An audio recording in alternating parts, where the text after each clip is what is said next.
السلام عليكم ورحمة الله تعالى وبركاته. مرحبا بكم أحبتي في الله في هذه الدورة الجديدة الرائعة جدا والمميزة.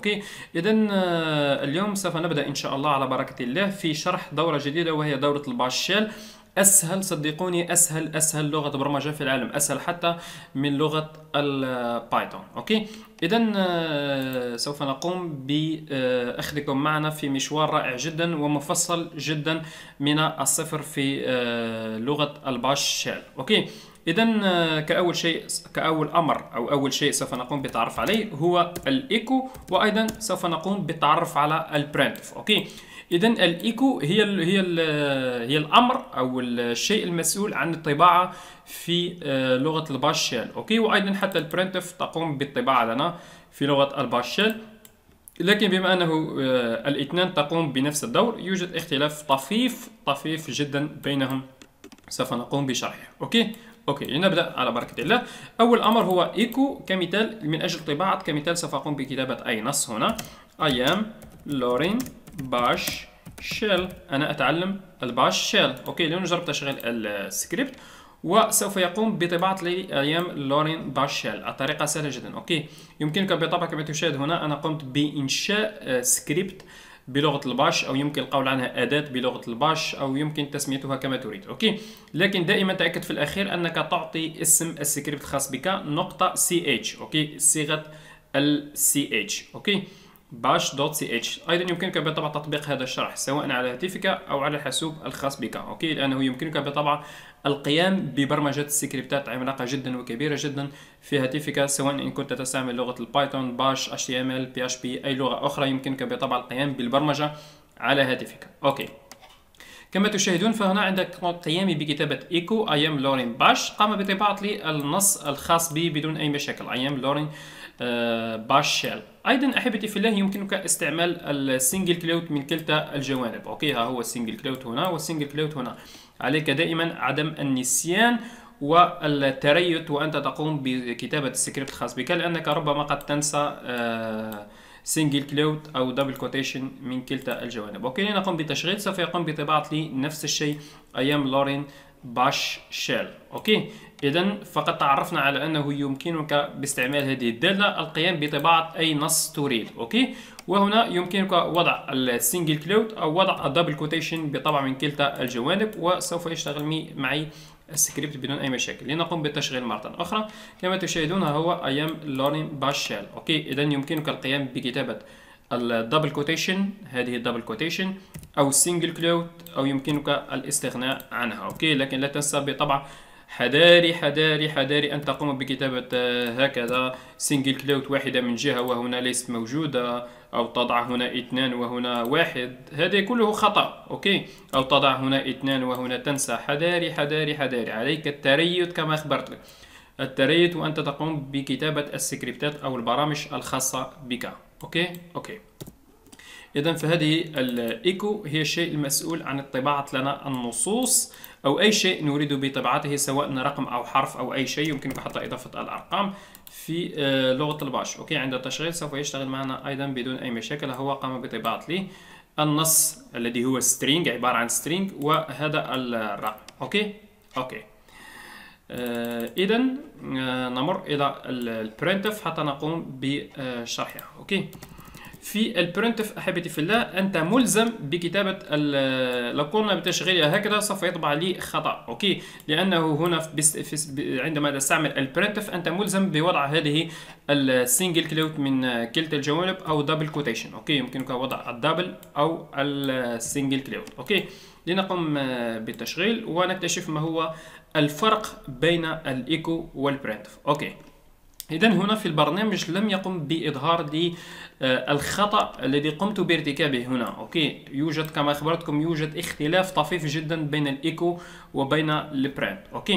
إذا ما هو هذا الاختلاف الطفيف؟ هذا البرنامج لم يقم بإظهار لي الخطأ في هذا السكريبت، لكن الخطأ هو أنه عند استعمال البرنتف يقوم بطباعة هذه علامة الدولار ساين. كما نعلم جميعا فإنه في التيرمينال الخاص بنا في كل مرة تعود علامة الدولار ساين هذه تعود إلى سطر جديد.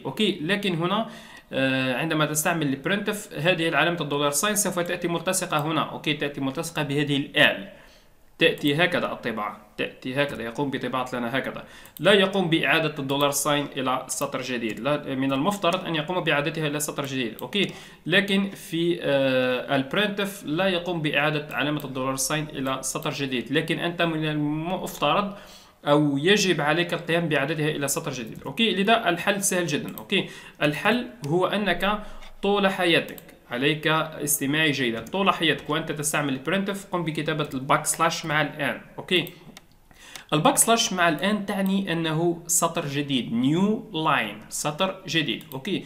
دائما دائما أبدا طول حياتك، حتى لو قمت بكتابة كمثال أي شيء آخر، كمثال I am learning، كمثال I am learning shell، اوكي. حتى لو قمت بكتابة آلاف الأسطر، حتى لو كان لدي في هذا السكريبت آلاف الأسطر، اوكي، وأنت تستعمل البرنتف، تأكد أحبتي في الله دائما أنك لن تنسى الآن، اوكي.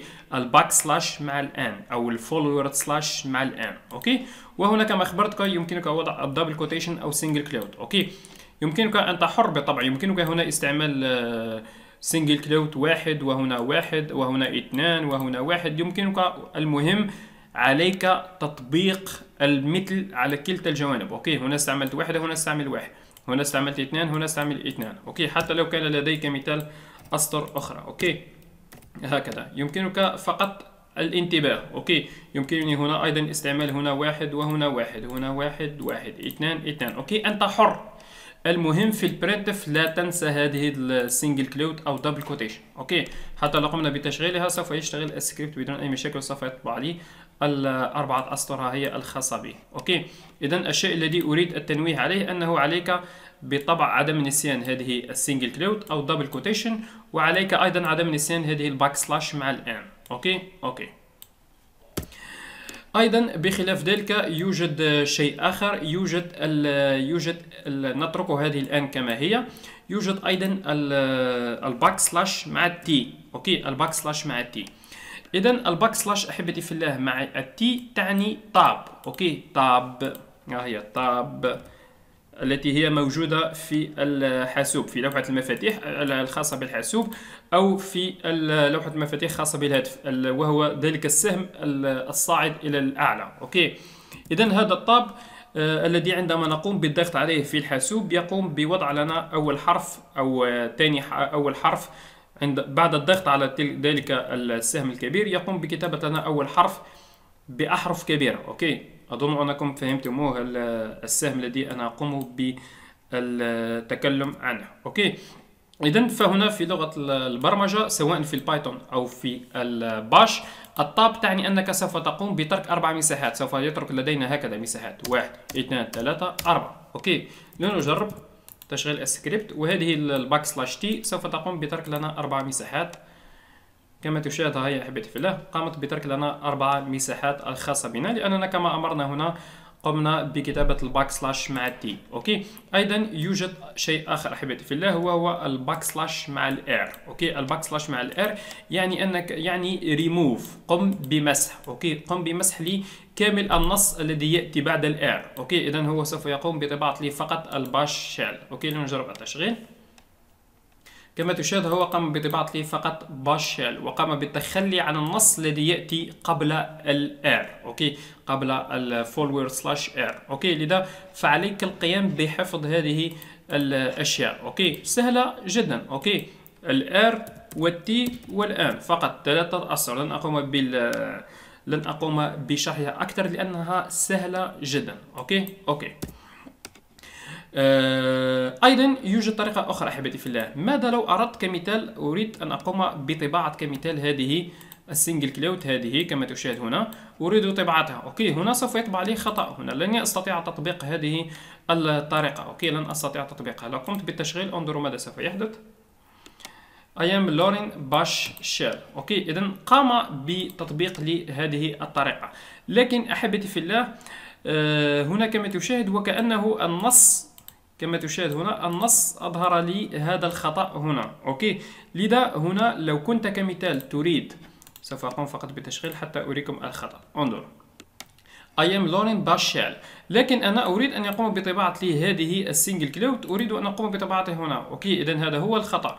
أنا أريد أن أقوم بطباعتها. أوكي، أريد أن تأتي الكتابة هكذا، تأتي هكذا باش. أوكي، تأتيني بين هذه. أوكي، هنا في الطباعة أريدها أن تظهر هكذا مثل هذا المثال. أوكي، لذا الطريقة سهلة جدا أحبتي في الله من أجل فعل هذا. أوكي، يمكنك هنا استبدال هذه الجوانب باثنان. أوكي، وهنا يمكنك استعمال الواحدة مع الواحدة. أوكي، عفوا، وهنا نقوم بجعلها مختلفة. أوكي، أظن أنكم قد فهمتموني. هنا مختلفة وهنا مختلفة وهنا أحادية أحادية حتى يتعرف عليها على أنها string وعلى أنها نص. أوكي، لنجرب التشغيل. انظروا أحبتي في الله، أيام لورين باشيل إذا قام بطباعة لي السنجل كلوت من كلتا الجوانب. أوكي، إذا هذا هو الشيء الذي أردته.